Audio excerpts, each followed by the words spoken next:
Well, I don't know what to tell you, except that this is going to be long.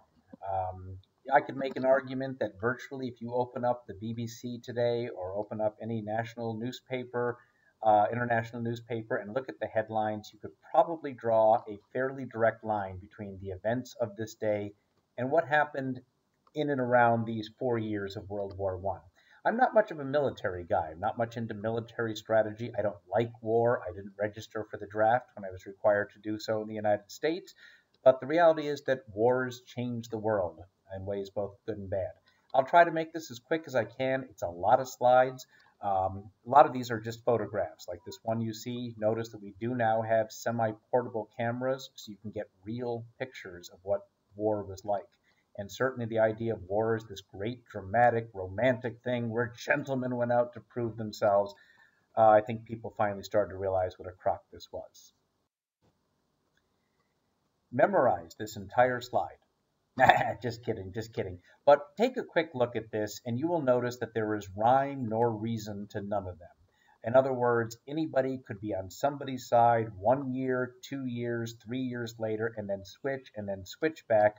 Really, what we're seeing here is cover your heads becomes here comes my fist. Yes, the balance of power. At any given time, you're seeing countries changing almost within minutes, within days sometimes, simply because they became afraid of someone else. These are the major players that we're going to look at one at one, the major world powers, and that play something or a huge role in World War One. Taking a look at the map here, you're going to notice this does not look like Europe's map. You might stop for a minute and see if you can identify, 10, 15 countries that should be on that map, but they're just not. Some of the more notable ones missing. I don't see a Czech Republic. Poland is missing. Poland was a huge power back in the 15th, 16th, 17th century. By the 1800s, it largely disappeared, was entirely partitioned, and disappeared entirely up until through World War One. Taking a look at England, I'll let you look at this on your own, and I won't read every bit to it, but of course, England is the huge, huge power of the time with its international empire. Again, worth noting the amount per capita armament spending. Now, I'm not asking you to know those numbers per se, but an idea about how much they spent. Of course, with the big key, it is the Navy for Britain. And industrial, Britain is the head of the world, the starters of the Industrial Revolution. But honestly, by World War One, the United States and Germany had caught up. Say hi, Seffi. Hello. And did you know China looks like a chicken? All right. Everybody get this. China looks like a chicken, minus the feet. Good Lord, you're right, though.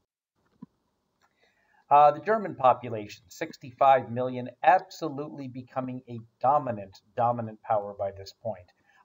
Not much of an imperialist power. You might remember that Germany had started later than the others. Bismarck, the longtime leader of Germany, the chancellor, wasn't much interested in colonies. Kaiser Wilhelm, you'll see here, and I've already told you the story, I think, about how my grandfather once saw his left arm. You will notice that that left arm is not straight. It was crippled, it was deformed. And many historians that focus on psychological factors believe that this idea that he was pained and humiliated by his weakness made him prove that he must be a real man and must conquer and destroy, etc. Kaiser Wilhelm is pretty much an insufferable creature. Hey, take a quick look at this little cartoon down on the bottom. Who drew this? Ask yourself this question when you stop. Seffi says a fiction writer, and that's not a bad answer at all. Ask yourself the prom date question. Seffi, would you want that to be your prom date? No. He's hideous. How about this stupid-looking guy in England? No. Now, how about these lazy people sitting around in France and Spain? No. How about these bold, strong, fighting men in Austria and Germany? What's Austria? These are the two countries, and these are, of course, this is a German-made cartoon. Actually, Seffi, what I'm going to have to do is have to ask you to leave because it's cute to have you here, but I kind of got to get through. Thank you for adding this because I'm recording this for my students. Oh, so they hear you. Fantastic. Ice cream ready in an hour. The French, again, fallen far behind Germany and England in terms of industrialization. A major, as you know, colonial power, but France was maybe bigger on itself than it was a real factor at this point. Two things to factor in. In 1870, 1871, Prussia invaded France. Prussia became, of course, Germany.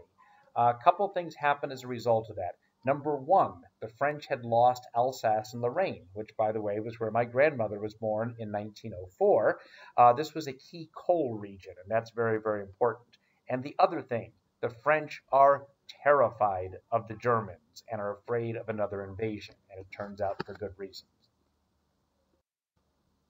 Russia, well, it is a giant country, physically giant, 166 million people, biggest army in the world, but my God, half the men are marching along with sticks and with common shoes and sandals and so forth. This is the last of the great empire, one of the last of the great empires. This is the Romanov dynasty, going back all the way to the early 1600s. The Tsar at the time, Tsar Nicholas. Well, number one, he's probably not a particularly strong and powerful leader. He's kind of a Louis the 16th part in that tough situation. Remember that Russia had undergone a major revolution and barely survived, the Tsar did in 1905 after the loss of the war with Japan. Well, by this point, Russia is barely holding on. One of you knows, by the way, he is a cousin of Kaiser Wilhelm of Germany. And there are these bizarre and just chilling telegraphs that go back and forth. These guys were best friends growing up. They were practically brothers, in fact. They spent so much time together. And back and forth, they're writing each other the telegrams. My dear Nicky, I love you so much. You are like my brother to me, but I must make certain that you pull your people back or it is war. Ah, dear Billy, yes, indeed, our good times together shall not be forgotten. Yes, I hope, too, we can avoid the war. We're not going to spend a lot of time on Russia in this because Russia is kind of its own story, but we will come back to it in a later lecture. Austria-Hungary. It is prom date time. Who? Emperor Franz Josef. Franz Josef, you might say, but Mr. Zeger, we don't want to go to the prom with him. Well, that's because he's about 85 years old at this point. You'll notice that he came to power 66 years before the war began. And that's a problem because you'll see him with his medals and his military might. He's operating in a world in so many ways, 50 or 70 years overdue. And that's something that's fairly significant. The Austrians are unprepared for a war like this. Also, Austria, big population, but with dozens and dozens of ethnic minorities. And many of these ethnic minorities had been trying to break away, both from Austria-Hungary and also breaking away from the Ottoman Empire as well. And that's definitely a cause of this war, for sure. Yes, prom date? Prom date. Yeah, just a quick look at the various, and you'll notice that it's not exclusively that, it's Hungarians and what we call Hungary. Obviously, there's mixing as well, too. The Ottoman Empire. This is the sick men of Europe, very, very similar in a lot of ways to the Austro-Hungarian Empire. The Habsburg Empire had been around for a similar number, about 600 years, and so incredibly diverse, which in one ways can be a strength and makes it interesting. On the other hand, very hard to keep control, especially as the nationalist revolts start breaking out. They're concerned about the Russians expanding further into their territory. The Russians are their main threat, hence that leads them to sign a treaty with Germany. Japan doesn't play a huge role in World War I, but is worth remembering because Japan, of course, had gone through the Meiji Restoration, had defeated China in a war, had defeated Russia in a war, and plays at least a small role in World War I. If nothing else, comes out of World War I as one of the clear powers. However, at the Treaty of Versailles, set up to decide how the world will look afterwards, well, the Japanese were told to go downstairs and make some sushi, in effect. They felt very much embarrassed and humiliated that they weren't treated seriously. And there becomes, the Japanese develop a chip on their shoulder. As you probably know, by the 1930s and 40s, they control much of Asia. But we'll get to that later. And then the United States. Big population. Okay, it's not unlimited resources, of course not, but it's close to that. I like to say that the United States at the time of its Civil War was like LeBron James when he was in middle school. Okay, not the greatest player on earth, but it was really clear what was going to happen, going through some of its adolescent awkwardness. By the outbreak of World War I, the United States is LeBron James during his rookie or second season in the NBA. Not necessarily the absolute greatest power in the game, but pretty darn close, and it was clear what would be happening in the future. The United States didn't really have a military because why would it? Remember the Monroe Doctrine? Remember how the United States said it would not get involved in European wars? And it really didn't. And who was going to invade the United States? I mean, Mexicans would throw burritos or the Canadians would throw snowballs. The United States did not have to fear outside invasion, so really didn't have much of a military. When the war broke out, Woodrow Wilson, the president, said Americans will be neutral in thought as well as deed. It's not only that we won't take sides and fight, we don't even have a side that we're choosing in our heads. And there are a number of reasons for that we'll get to. Underlying causes. Really important to be able to distinguish these things, underlying versus immediate. I don't know if I told you that I have begun a new diet. It is called the fudge and butter diet. I wake up in the morning, I eat 2 pounds of fudge and 6 sticks of butter. For lunch, I have 2 pounds of fudge and 4 sticks of butter. All day, I'm chewing on butter and fudge, and for dinner, I have another 3 pounds of fudge and another 17 sticks of butter, and I'm not allowed to exercise at all. Well, by the time you guys are in your junior year, I should weigh about 130, 140 kilos. By the time you're ready to graduate, I will weigh 220 kilos. And then sadly, on the very day before your graduation, I will clutch at my chest, collapse on the ground, dead of a heart attack. Now, here's my question. What will it say on my death certificate for cause of death? It will say heart attack. That's the immediate cause of my death. However, is that a way to understand how somebody so young and so energetic could die so tragically young? Well, of course, the underlying cause of this horrific diet that for some bizarre reason I engaged in would explain that. So the immediate cause of the Great War of World War I, it was called the Great War at the time, well, that's sort of the assassination of Archduke Franz Ferdinand in June of 1914. But again, as comedian Robert Newman says, I'm sorry, nobody could be that popular. And in fact, it's not really about the assassination of Franz Ferdinand. It's these underlying causes. And underlying does not mean less important. In fact, I would argue usually the most important. And there are the 4 in front of you. Imperialism, you know what that means. It means empire building. It's the great imperial powers. It is, for example, and you're probably tired of seeing this map by now, Africa divided up among the major powers. Who was it? I can't remember who said that imperialism, i.e., Africa, was the cause of this war.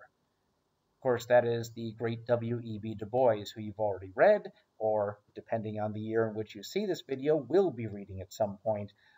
Absolutely, control over the colonies and the wealth in the colonies in Asia and Africa are a major cause of this war.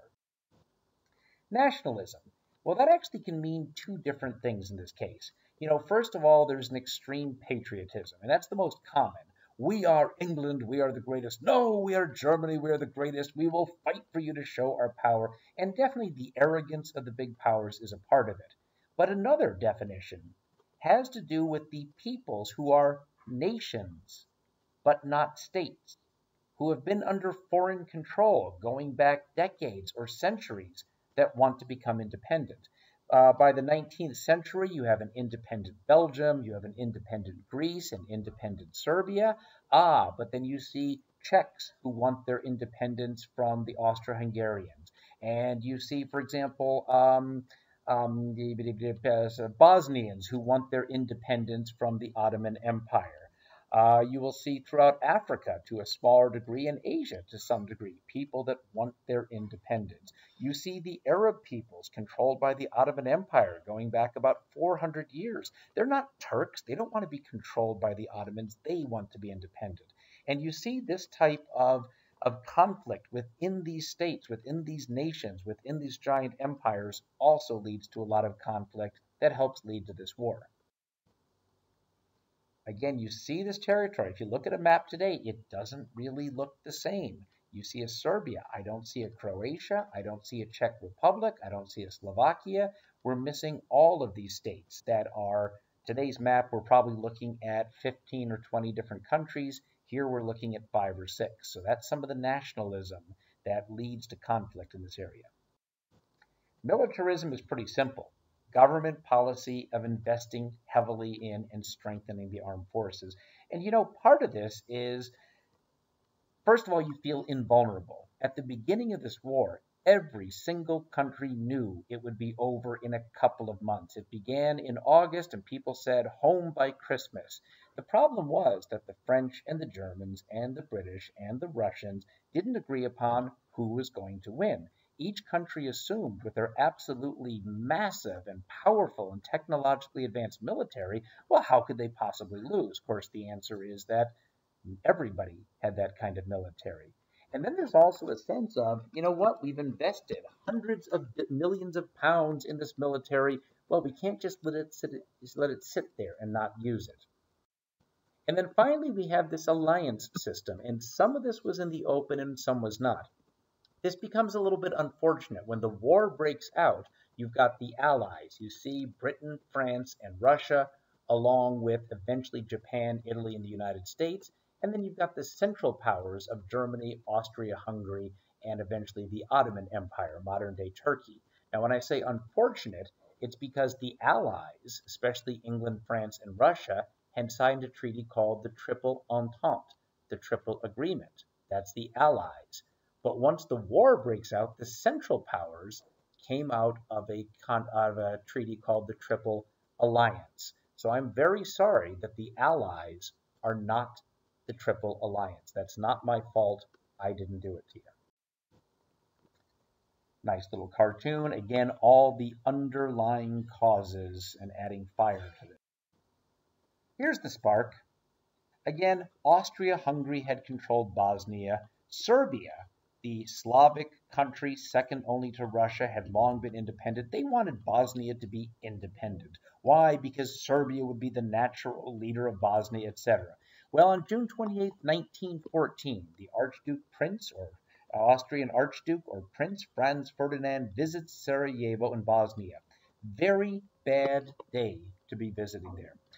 If Bolivia should ever take over the United States, would it be a good idea for your president to come to Washington, D.C.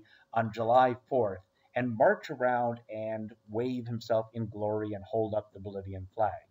That would be a very bad move because that's American Independence Day. Well, this is a national day of, basically it's the national day of the Serbians and of all Slavic people. June 28th is the Battle of Kosovo, going back, I think, some 625 years before then.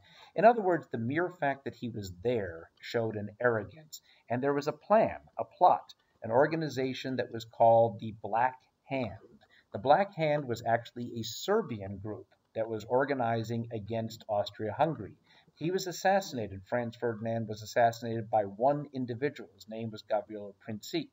However, the Austro-Hungarians held all of Serbia. So what ends up happening is that you see that Austria-Hungary says, all right, Serbia, we're giving you an ultimatum. You need to do A, B, C, D, E, F, G, or we will invade you immediately. You know what? The Serbs, pretty much realizing that they will be crushed, pretty much agree to everything. But you got to think, a relatively weak power like Austria-Hungary, they've got to know that Russia has an alliance with the Serbs. Could they really go ahead and invade Serbia on their own? Well, in fact, they didn't. The Austro-Hungarians had been talking, the Habsburg Empire had been talking to the Germans, and the Germans gave what is known as the blank check. In other words, you do what you need to do, and we're here to back you up. Austria-Hungary invades Russia. Invades Serbia. Serbia has an alliance with the Russians. The Russians declare war on Austria-Hungary. Germany says, aha, we stand with our members of the Triple Alliance. We are declaring war on Russia. Because Britain and France were allied with Russia, they enter the war. And the war begins in August of 1914. Later, Japan, the United States, and Italy, who had signed a treaty with Germany but realized that maybe the Allies had a better chance of winning, fights on the side of the Allies. The Ottoman Empire, as mentioned, basically a dying empire that is hoping desperately to pick the right side, and especially to stop the Russians from taking more territory. They end up siding with the Central Powers. So this is the map at the beginning of the war. You might notice one advantage that the Germans and Austro-Hungarians have. They control the center. They can communicate well. They speak the same language. Communication, movement of supplies and troops will work pretty well. There are two major advantages that the Allied powers have. Well, number one, of course, they are surrounding the Germans and Austro-Hungarians, and that's an advantage. And the other advantage is sea access. Keep in mind that the greatest navy in the world is the British. If the British can blockade that little part of the North Sea, in essence, nothing will get into Germany or Austria-Hungary at all. However, for the Germans, with a powerful navy but much smaller, can they really hope to blockade all of England, all of France, all of the Mediterranean? The answer is that they cannot, and that ultimately is what decides this war. Some images, and I won't say much about these except this is war.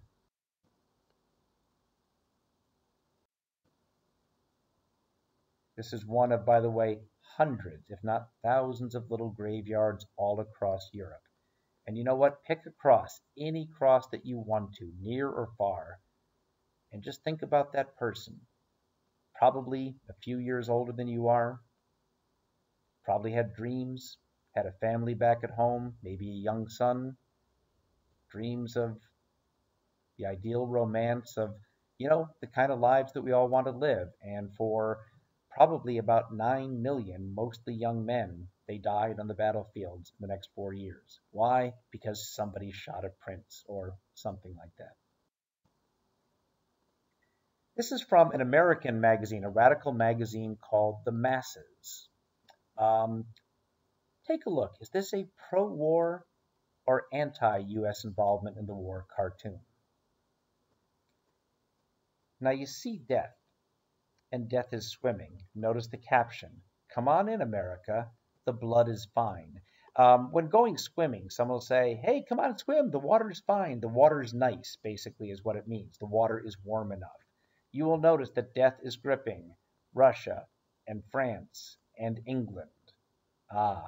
Calling America into this horrible bloodshed. The destruction. Again, the Napoleonic Wars a century earlier couldn't do.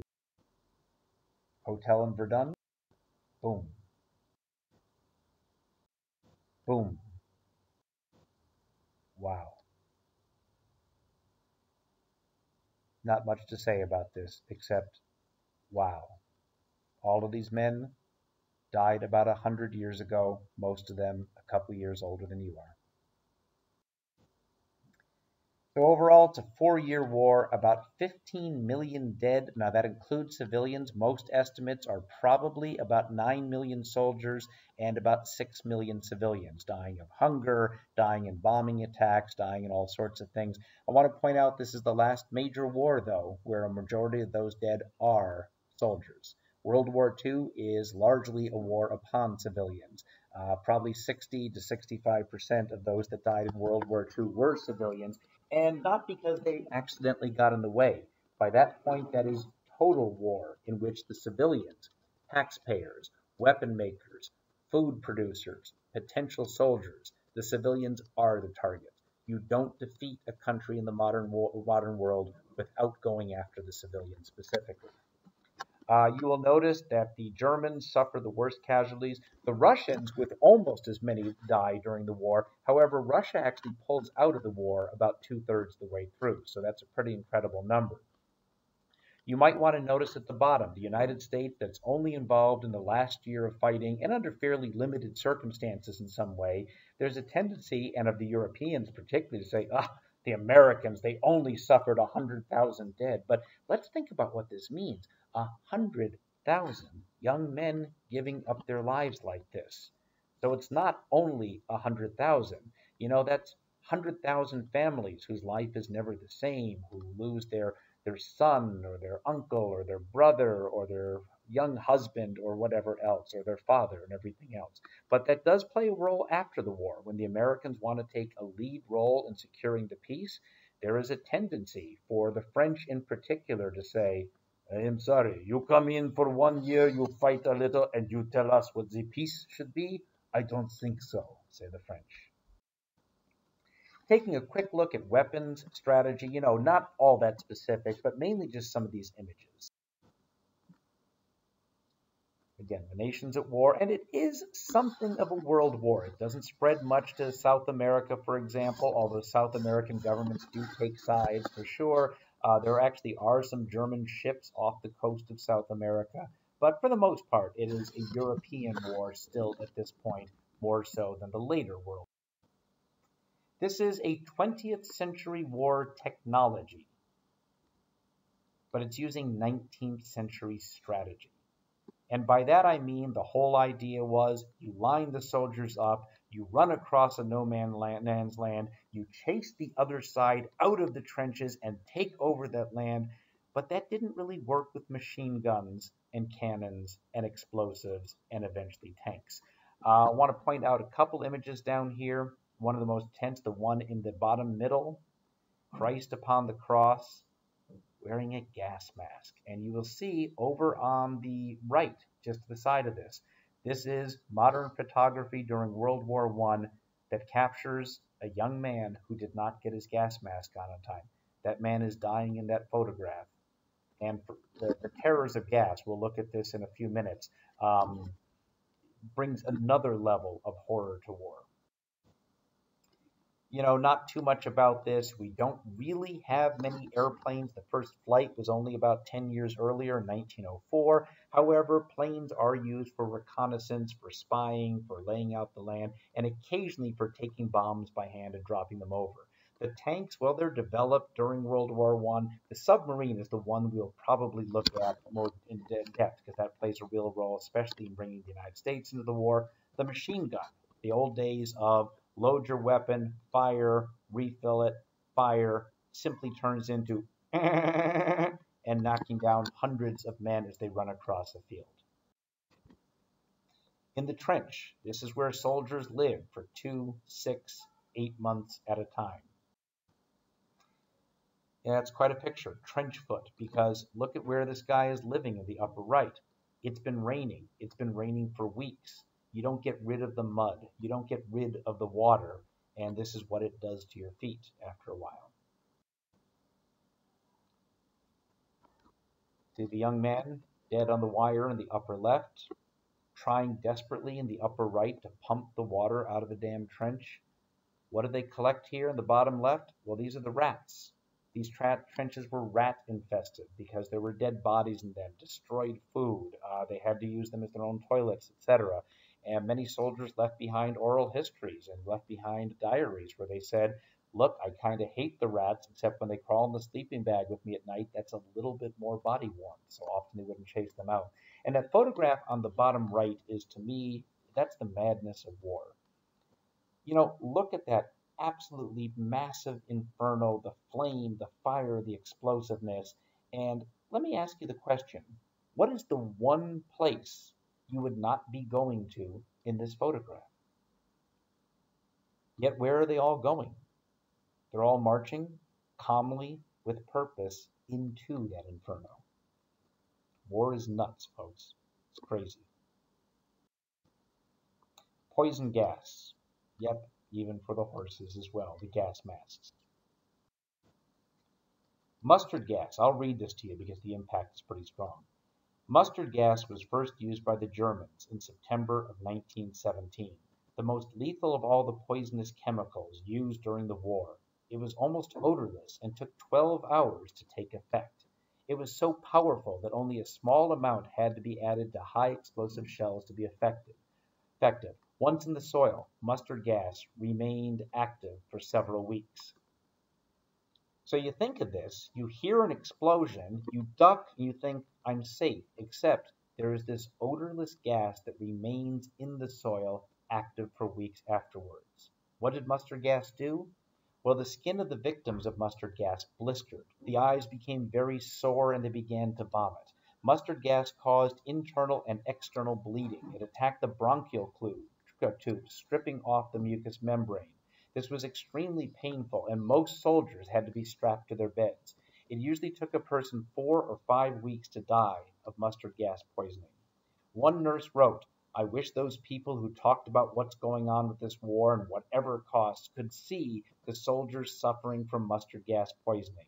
Great mustard colored blisters, blind eyes, sticky and stuck together, fighting for breath, with voices a mere whisper, saying that their throats are closing and they know that they will choke." Since World War I, mustard gas or chemical weapons have been banned, but they've still been used. They've still been used in a number of places around the world. Again, blinded troops, the first one has one eye working and the rest lead the others out, blinded by the gas. This is such an incredible photograph. This is one of the World War I hospitals. And let's stop for a minute. I want you to think about what it looks, sounds, smells, what it's like to be in that hospital. Take for a moment to use your imagination. So let's assume that this is in July. Temperature outside might be 40 degrees, 42 degrees. You have hundreds of bodies stuck together. There is, of course, no air conditioning. There are no fans, so the heat must be unthinkable. Think about the fact that many of the men in here have legs and arms that are being destroyed by gangrene. So there's the smell of blood and rotting flesh. There's no toilet facilities or very few, so you have the smell of urine, fecal matter throughout the place. You probably hear the moaning and the screaming of everybody around you. Perhaps this guy right in the middle, sort of looking at the camera, might have woken up that morning and the young man his age right next to him did not make it through the night. So experiencing all these horrible sensual feelings and then also thinking about the terror. Many of these men are simply not going to make it back home. And these, of course, are the Untersee boats, the undersea boats, the U-boats, the submarines. Key part to this. Well, Germany had probably the second most powerful navy in the world, but they did not match the British. England, because the Central Powers had such a small area that they were able to, of coastline, the British were able to blockade them entirely. And Germany was close to starving as a result. They couldn't get weapons in, they couldn't get food supplies in, etc. Well, the Germans used a technology actually went back about a half a century, first used in the American Civil War in the 1860s. But these were submarines. The submarines, of course, would be underneath the water. They would fire torpedoes and sink some of these ships.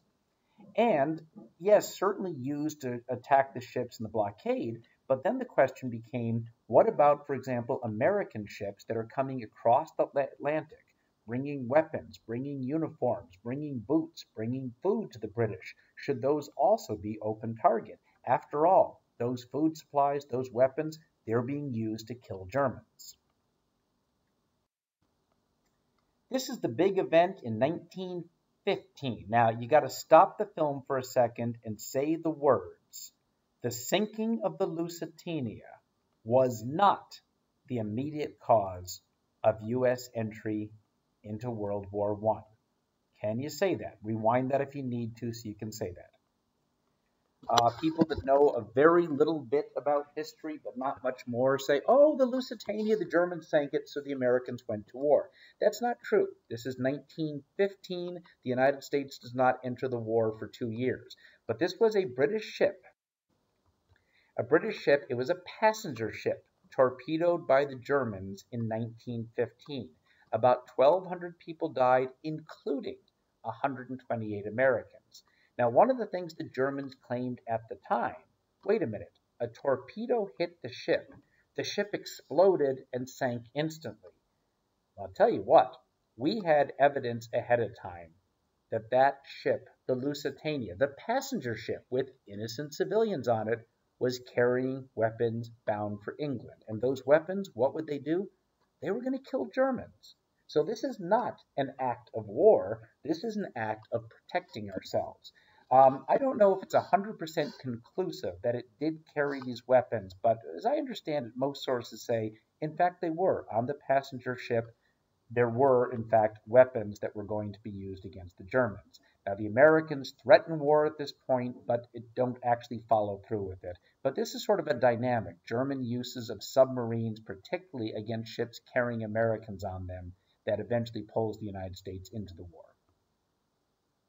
Yes, not the immediate cause of U.S. entry into the war. So again, you will see it's the same image, but you're seeing here how the Germans can be easily blockaded as long as the English can cut off the North Sea. Absolutely nothing is getting into the Central Powers. The Germans, we won't go much into this, but basically the idea is we will launch an attack into France, we'll make France surrender. At that point, England will say, well, we do have this treaty with the French and with the Russians, but it's really France that we care about. Fine, we'll negotiate a settlement with the Germans, and then the Germans can turn on Russia. That's the idea. The Allied powers, it's all about controlling the sea. The Central Powers with very little coastline, if we can do that, we can basically starve the Germans out.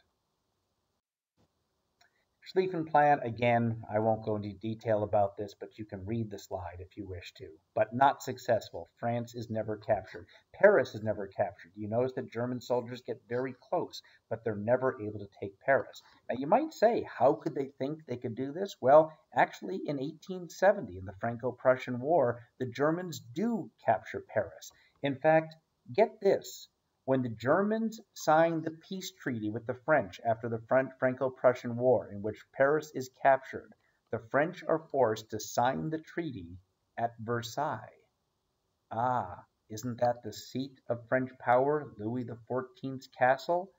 Isn't that a way of rubbing it in, of humiliating the French by forcing them to sign a humiliating treaty in which, by the way, they had to pay back millions of dollars to the Germans? Forcing them to do it at Versailles. The French remember this, and you're going to see how that memory plays out at the end of this war. You can look at this, again, large number of soldiers during the war. Yes, the Russians have the most soldiers, but the Russians also have the least prepared soldiers, the least well-armed soldiers. Dreadnoughts are giant battleships. These are new modern battleships. The number in parentheses, by the way, are the ones built during the war. Now you might say, well, the English only have a 2-to-1 advantage over the Germans. But the English are coordinating with the French and also coordinating eventually with the Americans. So it's a much bigger advantage than that. This blockade that goes on, is it a war crime? I'll read this to you as well. The situation in Germany going into 1917 was one of a growing chaos, disorganization, and sickness, all stemming from the blockade, and subsequently Germany's inability to provide its people with adequate provisions to sustain the normal productive lives. While a few individuals starved to death between 1914 and 1918, official British post-war statistics counted that 700,000 plus starved to death because of the blockade. Millions succumbed to malnutrition, which led to severe decreases in body mass and constant suffering. According to a post-war analysis, again conducted by a British authority, not a German authority, the average German ate less than 1,500 calories per day, which was down to, from the already meager diet of 1,700 in 1916. Both of these averages were significantly less than the 4,000 calories per day consumed before the war. The British psychologist contends that these drops in the provisions caused the average civilian's body weight to drop by as much as 15 to 20% by the end of 1917. So yes, starving the Germans, blocking it off, led to hundreds of thousands of German deaths and major suffering for all German people. Looking year by year, the Germans invade through Belgium and attack France in August. The Schlieffen Plan, as mentioned, simply does not succeed. By the fall of 1914, the Germans had advanced into France but don't capture Paris. The Russians in the east are just being destroyed, heavy, heavy losses, and the Ottoman Empire joins the war as part of the Central Powers. Again, the Ottomans were just trying to pick a winner in order to survive, and they picked the wrong side. Yeah, again, this is the Western Front, famous book, All Quiet on the Western Front. That line that you see, those yellow, those white lines, honestly, they pretty much stay like that for the rest of the war. No side is able to break through. By 1915, yeah, it's called a stalemate. You might know that from chess, where no side could win. Basically, nothing is going to happen. The Germans pick up 5 feet of territory. The French take it back a month later. Lots of people dying, but the lines don't move. In April, the Armenian genocide, we'll come back to that in a moment, begins. The Battle of Gallipoli, I won't bother to say anything about this, but this is a British attack upon the Ottoman Empire. It's very well known. A lot of Australian soldiers fighting for the British Empire die in that. There's a great film, by the way, if you're interested, called Gallipoli. It's with Mel Gibson back before he was a noted racist, anti-Semite nutcase, which he's sort of become, but was very effective in that film. Italy joined side with the Allies. The Italians had been allied with the Germans, but they wanted to be on the winning side. The Germans start to use poison gas. The Lusitania is sunk. The stalemate just continues through all of 1915, and the Russians lose about 2 million men in the first year of fighting.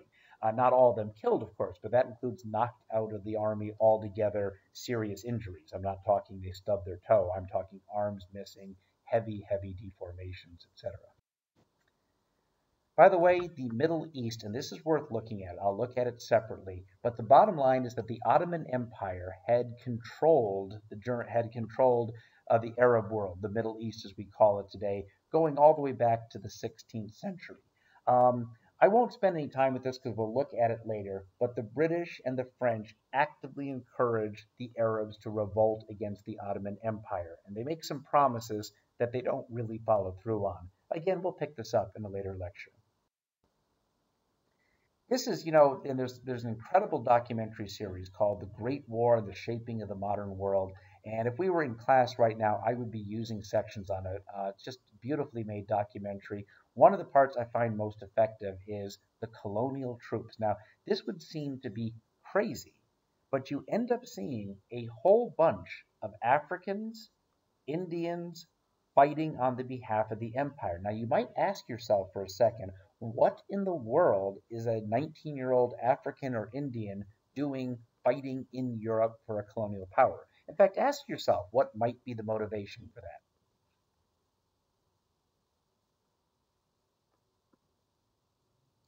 And it's probably a variety of things. I mean, some of it may be as simple as, well, I'm paid to do it. It's an opportunity. There probably is some genuine loyalty toward the empire. Now, we can look at this and say, after what the Indians were put through, the late Victorian Holocaust, how could anybody possibly support the empire? But that's what you grow up with. And so that probably is partly the case as well. Some of it was forced. You'll notice that China, for example, sent about 100,000 carriers, supporters as they were, to Europe. And not all of that was voluntary. There was, I think, in some ways you could call it a slave trade of colonial peoples. It wasn't officially called slavery, but there were not any, you can't say that all the people that were sent to be a part of this were necessarily volunteering. In Africa, there is actually some fighting. The German colonies are all taken away from the Germans at this point, and Germany, after the war, because they lose, is no longer a colonial power. Yeah, this is pretty ugly. This is along the lines of what we have already looked at in the Belgian Congo. Armenians are a minority within the Ottoman Empire. Today, there is a country called Armenia.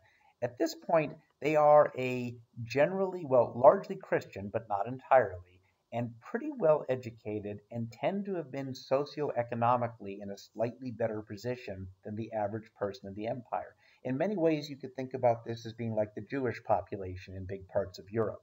Armenians had always, we say, but the Ottomans were so tolerant toward other other religions, other ethnicities. You can go too far with that. There's a long history of discrimination, of sometimes massacres, etc. The Ottomans were not necessarily loving toward the outsiders. They were, I would say, compared to Christian Europe, more tolerant. But you particularly, as you start seeing the Ottoman Empire fall apart, when a civilization, when a society starts to fall apart, starts to get weaker, they often bring out the claws and the fangs. And so, what's wrong with us? Why are we weakening? Ah, it's those Armenians. Oh, it's those Jews. Oh, it's those Mexicans. There's always that scapegoating that happens. A huge series of massacres starting in the 1890s during the war as the Ottomans begin to lose and begin to lose badly. The Armenians are seen, probably quite unfairly, as this disloyal extra column within the empire. They are moved, they are forced to relocate, they're put into concentration camps and flat out murdered. We don't know the numbers.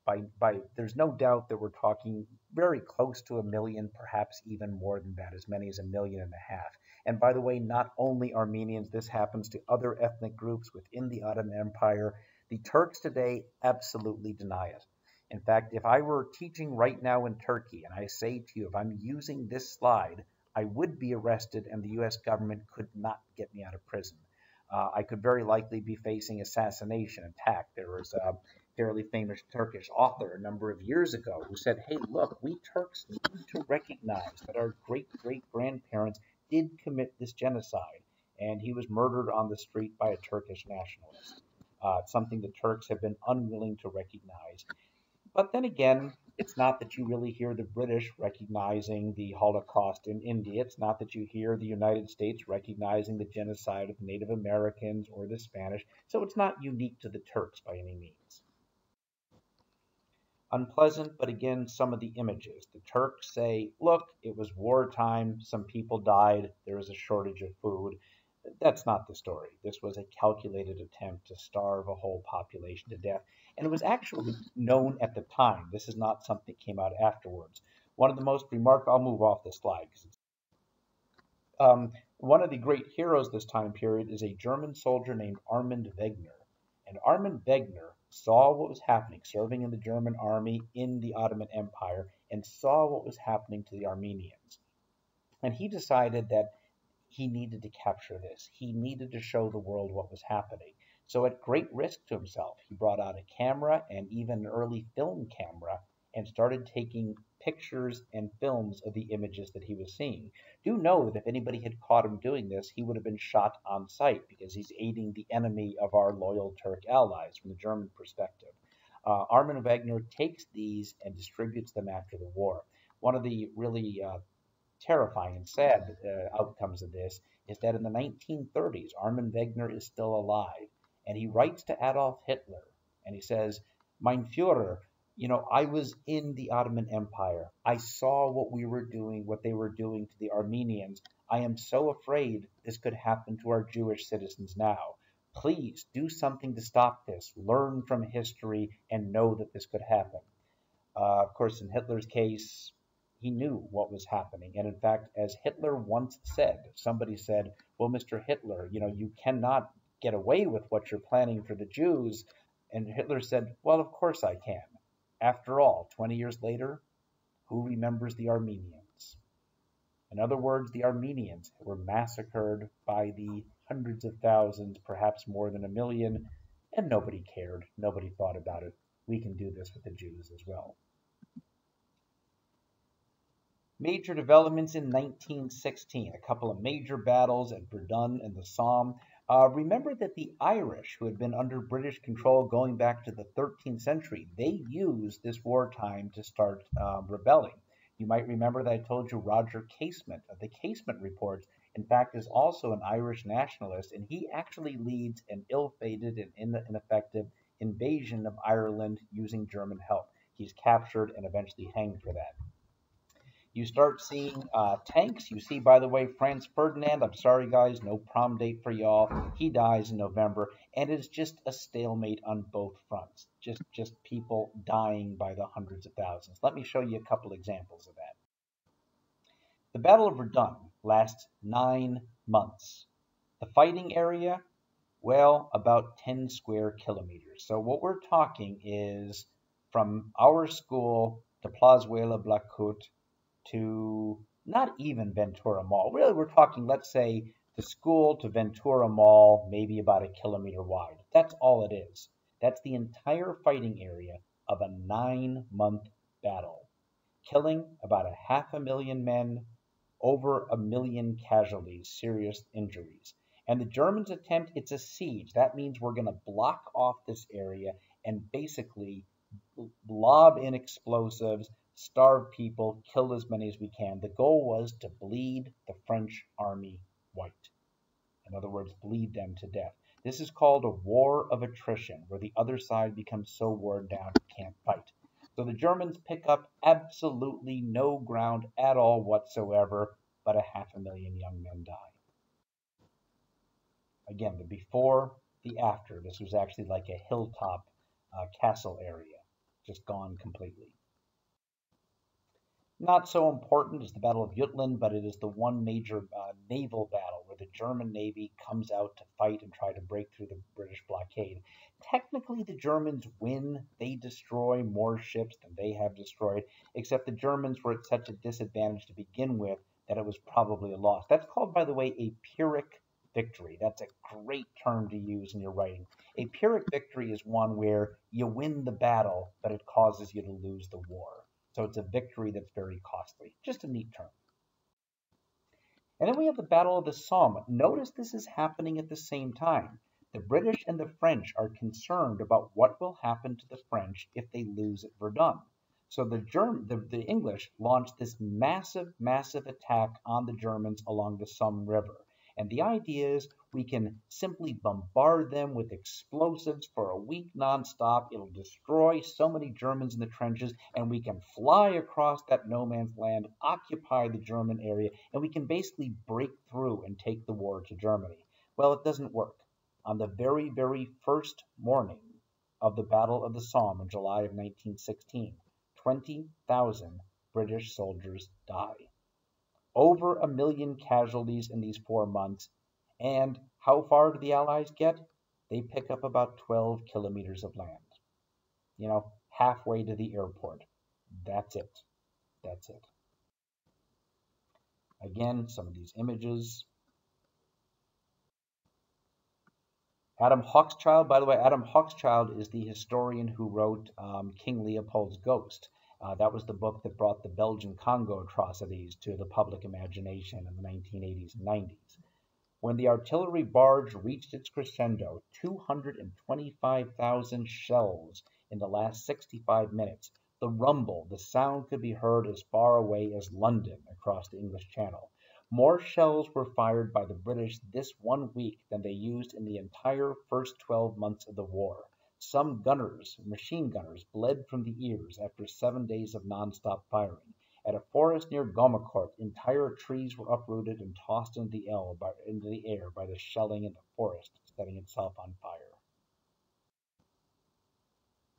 Sir William Robertson, Chief of the Imperial General Staff, attempted to explain the strategy of the Battle of the Somme. Remembering the dissatisfaction displayed by ministers at the end of 1915 because the operations had not come up to their expectations, the General Staff of the British military took the precaution to make quite clear beforehand the nature of the success which the Somme campaign might yield. The necessity of relieving pressure on the French army at Verdun remains and is more urgent than ever. This is, therefore, the first objective to be obtained. The second objective, to inflict as heavy of losses as possible upon the German armies. So this is the British attempt to bleed the German army white, and again, unsuccessful. I love reading this. Philip Gibbs, a very famous journalist who is in the middle of this, listen to the power of this language. If you are a lover of language, it is remarkable how he is writing. In front of us was not a line, but a fortress position, 20 miles deep, entrenched and fortified, defended by masses of machine gun posts and thousands of guns in a wide arc. No chance for cavalry, i.e., for horseback soldiers. But on that night were massed behind the infantry. Behind them were the Indian cavalry, whose dark faces were illuminated now and for a moment when someone struck a match to light a cigarette. Before dawn there was a great silence. We spoke to each other in whispers if we spoke. Then suddenly our guns opened out in a barrage of fire of colossal intensity. Never before, and I think never since, even in the Second World War, had so many guns been massed behind any battlefront. It was a rolling thunder of shell fire, and the earth vomited flame. Oh, that language. And the sky was alight with bursting shells. It seemed as though nothing could live, not an ant, under the stupendous artillery storm. But Germans, in their deep dugout trenches, lived. And when our waves of men went over, they were met by deadly machine gun and mortar fire. Our men got nowhere on the first day. They had been mowed down like grass by the German machine gunners, who, after our barrage had lifted, rushed out to meet our men in the open.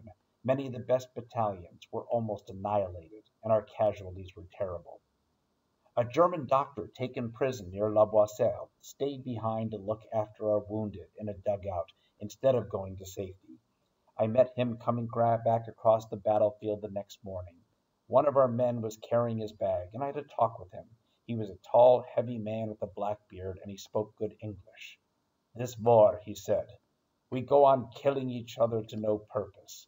It is a war against religion and against civilization, and I see no end to it." Beautiful language.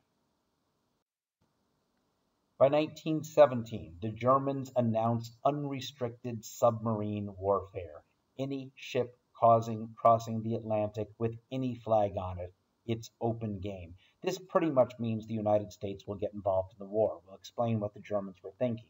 In March, the revolution of 1905 that failed, it succeeds and the Tsar is overthrown in Russia. We'll get to that in a separate lecture. In April, the United States finally enters the war. The Balfour Declaration, calling for a Jewish homeland in Israel, we will get to that in a separate lecture. And November sees a second revolution in Russia.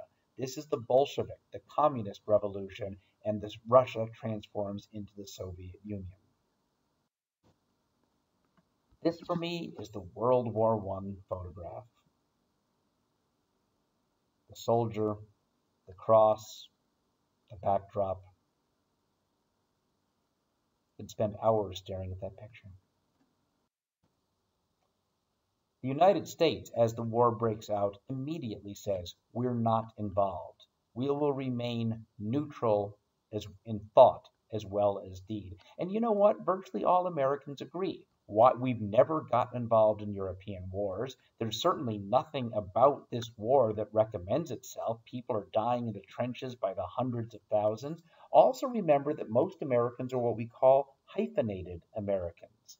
They are British Americans, they are German Americans, they are Italian Americans, they are Polish Americans, Russian Americans.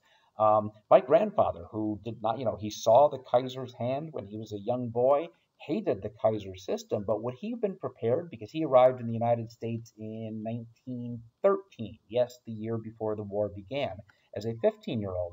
Would my grandfather had wanted to put on a uniform and go to war to kill Germans? Well, certainly not, even though he would have considered himself a loyal American. The Americans call for a peace without a victor. In other words, we don't want either one side to win. Why? Because that would upset the cover your heads, the balance of power. However, the United States, although it is officially neutral, really does aid the Allies in ways that you'll see in a moment. First of all, the economic ties. Well, Americans didn't give money, but they traded with the Allies. You will notice taking a look at these numbers, and they also traded with the Central Powers. This was a business. If somebody wants to buy our weapons, buy our clothes, buy our food, that's great. You'll notice that in 1914, there's more trade to the Allies, but it's about a 2-to-1 ratio. In other words, the Central Powers are buying American stuff as well. You will notice that 2 years into the war, in fact, the Allied trade with the Allies increases by about fourfold. But look what happens with the Central Powers trade. It declines by about 90%. The 2-to-1 ratio of American economic aid and economic sales and bank loans and sales of materials that was a 2-to-1 ratio in 1914 becomes about a 100-to-1 ratio. It's not because Americans were unwilling to trade with the Central Powers. It's because of the British blockades. And the Americans complained, "You're interfering with our free trade. How dare you do this?" The British were not going to let them through, and the Americans were not going to go to war with the British over a blockade. We've also got that, let's face it, at some level, the United States is an extension of English. It's our language, it's our customs, etc. Also, a possible cause of the U.S. getting involved in the war is that the U.S. begins a military buildup in 1916, just in case. Absolutely the sub-warfare. The Germans in February of 1917 say, anything crossing the Atlantic, we will sink it. Don't the Germans know that'll bring the Americans into the war? Well, they do. But they also know that the blockade is starving Germany to death. They also know that American supplies are keeping the Allies, France and England, alive, and that if the United States has to commit to war, it's going to take the United States maybe 6 to 12 months to be ready to fight, and in that time, maybe holding back some of the supplies for the Allies. There's also the Zimmermann telegram. It is a German request, a German ambassador writing to the Mexicans saying, if you join this war against the United States, we'll help you take back the land that the United States took from you in the 1840s. Now, is this a realistic threat? It's not, but it obviously creates a lot of hostility toward the Germans. The Americans declare war in April of 1917.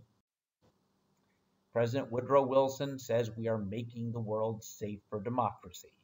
W.E.B. Du Bois has a few things to say about that, of course. Propaganda is huge. You've got to encourage the British men to fight. You've got to encourage the British women to encourage the British men to fight. And why are we fighting? Because look at that mad, horrifying German monster ravaging the poor woman. This is a monster that we're fighting. The Germans have their own propaganda. The brave German soldier, the fatherland is in danger, it says in the bottom left. Look at these ridiculous creatures, the British, these little tiny gnats. We Germans will take your place. And the Americans, now like any two hungs, help Uncle Sam stamp out the Kaiser, etc. Speaking of propaganda, you've probably seen this image before. This is the first appearance of U.S. Uncle Sam. And by the way, who does Uncle Sam want for the military? Who is he looking at? He's looking at you. It's not we need soldiers, we need you. And try this. Move around a little bit. Pick up your laptop or move to different sides of the screen and notice at the angle. Who is Uncle Sam looking at? Uncle Sam is looking right at you. This next image came from a British punk band, anarchist punk band called Crass, that uses this hand and the finger. I want you. I want to point out this is a very disturbing image coming up. Your country needs you. Yes, that's a real human hand. I believe it's from World War I. Why? I guess your country needs you to die under horrifying circumstances. Obvious anti-war statement. Hey, W.E.B. Du Bois, remember him? Here's the big question. The U.S. has gone to war. Remember, you've read The African Roots of War that he wrote in 1915. Well, now it's 1917, and the United States has gone to war. You know what? Here's the question. What does he recommend for black soldiers? He called it a damnable dilemma. You know, on one hand, why in the world would we go fight for democracy when we black Americans have no democracy at home? On the other hand, maybe we can show our valor, our courage, and our loyalty. And even more importantly, if Black America collectively said, we're not fighting, imagine the backlash against Black America. Du Bois finally did decide, although he had major hesitations, he is encouraging Black men to fight and support the war effort. His hope was that Black Americans would be treated well after the war, and he was deeply disappointed by this. The 1920s is one of the most racist periods in American history. There are multiple stories of black soldiers returning in uniform and being lynched, attacked by mobs because they're showing attitude. There are major race riots in Chicago, in Houston, and St. Louis, where black civilians are just mowed down by white mobs. And in fact, the Ku Klux Klan, the hooded terrorist organization, has, we believe, between 3 and 4 million dues-paying members by the 1920s. Um, I talked to an historian once who had worked a lot on Du Bois. I said, what did Du Bois? Did he feel like he made the wrong decision? And apparently Du Bois never really addressed it. He became more and more angry and hostile toward the United States. Interestingly, he eventually renounced his citizenship, and in 1961, something like that, he moved to the Black African Republic of Ghana, where he died in 1965. I have an incredible interview with him done in The Atlantic. Maybe I can share with you later this year, where this 95-year-old man is looking back with extremely clear memories about his life and his battles and so forth. Pretty stunning interview. So the U.S. impact, well, first of all, this becomes important after the war. The U.S. did not join the Allies. They became an associate of the Allies. Now, this is important because what did the French and English want? Great, you're bringing over 2 million soldiers, dump them in the trenches, and the Americans cannot do this. The Americans won't do this. They will not set up their soldiers to be killed by the hundreds of thousands or maybe even millions. They keep separate command of their troops. They avoid the trench warfare, largely because it would have been so politically unpopular at home. But nonetheless, you have a war that's been going on for 3 years, and suddenly one side gets 2 million soldiers that are heavily, heavily armed, that are well supplied, and that makes a huge difference. Billions of dollars also of U.S. supplies, aid, etc., is flooded into the Allied side of the war. And Germany is finally forced to surrender in November of 1918. American soldiers don't actually begin fighting until I believe it's about February of 1918 because they take a while to train and to get ready.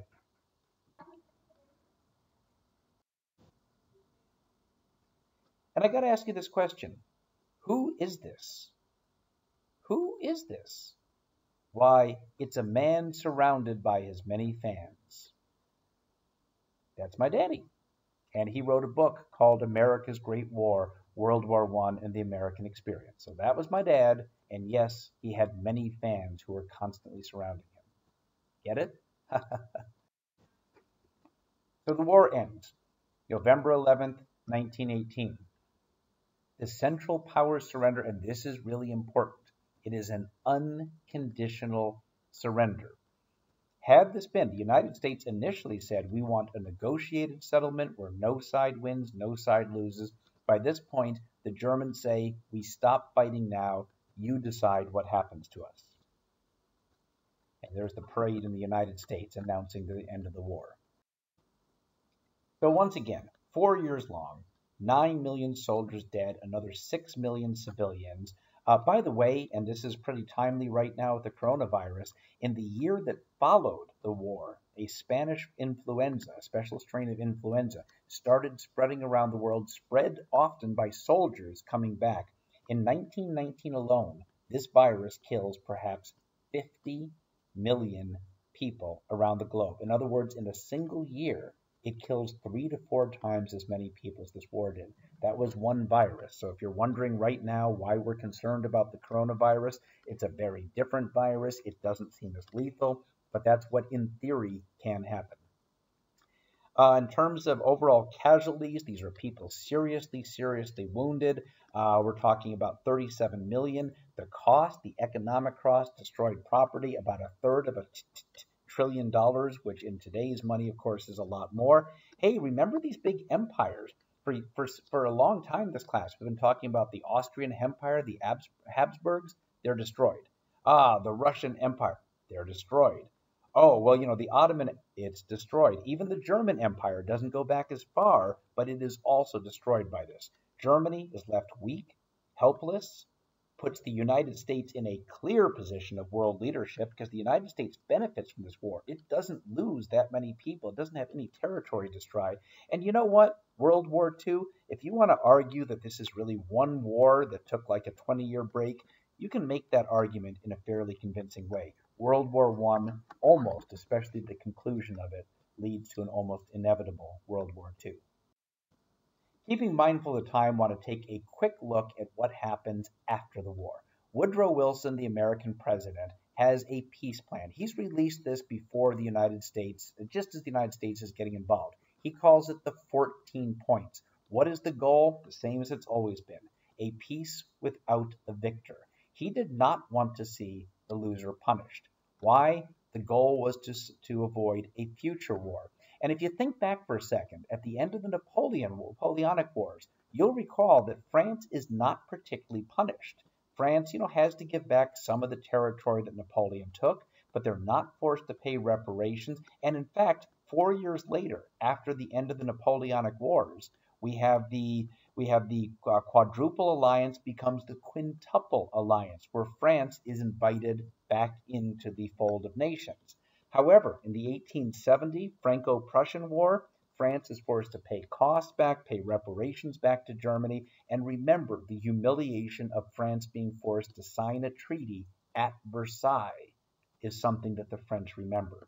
Well, Woodrow Wilson wants to look at the end of the Napoleonic Wars as his 14 points, basic agreements among countries. We'll look at a couple of those. Point 6 to 13, not that interesting really. It's specifically where the lines will be drawn between Germany, Poland, etc., etc. By the way, it's really important to notice calls for self-determination.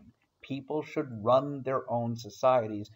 You will note this does not apply to Africans, to Asians, to Filipinos, certainly to African Americans in the United States. And that's something that has to be recognized. And the 14th point is a creation of the League of Nations. What is that? It's the precursor to the United Nations. Same basic idea. Again, the first 5 points, there will be no secret treaties between countries. Freedom of the seas, that basically means free trade across the seas, and the removal of other trade barriers, tariffs, etc. Reduction of armaments. There should be limits on how many weapons people and countries should have, and the colonial borders need to be adjusted. However, it's important to note that particularly in Asia and Africa, again, this is settling the borders but not talking about independence for these people.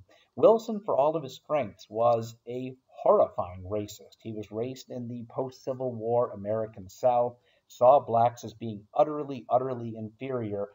Again, with many figures of history, major figures, there can be a very ugly side to them. So the idea that Africans or Asians would have any particular right to freedom really wouldn't have occurred to him. At very most, he might have recognized that Asian African colonies might be a future impetus toward war, and hence they had to be dealt with. But there was no sense of the equality or rights of people, particularly darker skinned people, for someone like Woodrow Wilson. Yeah, this is the modern United Nations, point 14. The hope is to avoid a future war through negotiation. To Wilson, this is the one that matters, because in the eventual Treaty of Versailles, he doesn't get much of what he wants. So he shows up in Paris. You know what? There are parades for him. He's a hero. After all, Versailles, outside of Paris, it is the Americans that win the war for the Allies, that bring them to victory. And Wilson showed up and pretty much said, well, this is what should happen in the peace treaty. You would find, though, that the people he's there with don't necessarily agree with him. These are the so-called Big Four, and honestly, it's the Big Three plus another guy. David Lloyd George of England, he's one of the Big Three. Vittorio Orlando of Italy, he's actually kind of the other guy. He doesn't have a lot of say there. Georges Clemenceau of France and Woodrow Wilson. They have very different ideas of why. There's an historian who says in one of the documentaries that I wish we had time to show you, that nobody really understood what the war was for. I mean, Wilson said it is a chance to make the world safe for democracy and to avoid future wars. But the French knew that the war was fought to protect France from the Germans and make sure it never happens again. But why did the British say the war happened? Well, to protect our empire. That's why we fought. So they had very different reasons about this. As important, though, as to who was there is who is not there. Well, the Germans are not invited. They are told, we'll tell you what the peace treaty says and you will sign it. But they're not there to talk or negotiate. The Russians, remember, had withdrawn. We'll cover this later. But they withdrew from the war when the Bolsheviks took over in November of 1917, and they were not invited despite the fact that the Russians lost a tremendous amount of territory and suffered more casualties than any other country. And also not there, any African or Asian independence leaders, many of whom had sent people to fight in this war. When they read the idea of self determination, adjusting colonial borders, and a lot of these people did show up. There's incredible film footage. Ho Chi Minh, who was a 29-year-old Vietnamese leader, came to talk about the possibility of Vietnamese independence, and they were completely ignored. Nobody is willing to talk to them, etc. The treaty finally ends the war the next year. Wilson's idea of a peace without a victor, forget it. The French in particular are adamant. Germany takes total blame for the war. Now, the Germans deserve a lot of blame for this war, there's no question, but it's not total blame. Also, Germany must pay reparations. They must pay for this war. The eventual amount is placed at $56 billion. Remember that Germany was bombed out, destroyed. The average German lost 15 to 20% of their body weight. There are 2 million dead. There are 4 million wounded. The cities have been bombed out. And on top of this, Germany must pay back billions of dollars to the French and to the English. Germany feels angry. They are impoverished. They are desperate. And when a short, hideous-looking man with beady eyes and a bad little mustache begins to tell the Germans in the 1930s that they've been cheated by the Allies, they've been mistreated by the world, and I will make Germany great again, well, they elect him. They elect Adolf Hitler to be their chancellor in 1933. It does, however, set up a League of Nations, which is the one reason that Wilson is willing to support it. He recognizes he can't get a better deal, but at least there's a League of Nations. Here is the new Germany. I won't say too much about the map.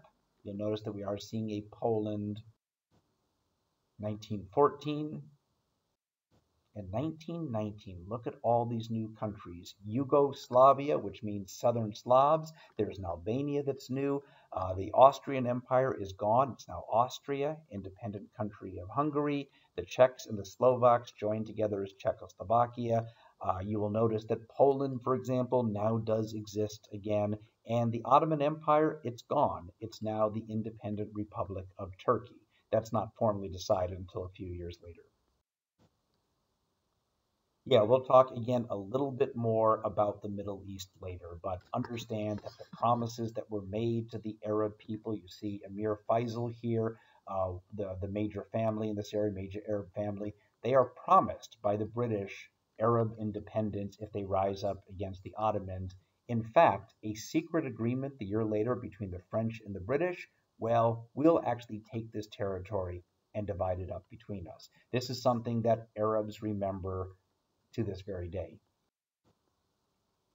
Here's the thing, though, about the Treaty of Versailles. The president can't sign a treaty. The president can negotiate it, but then the treaty has to come back to the U.S. Senate, and they have to approve any treaty by a two-thirds majority.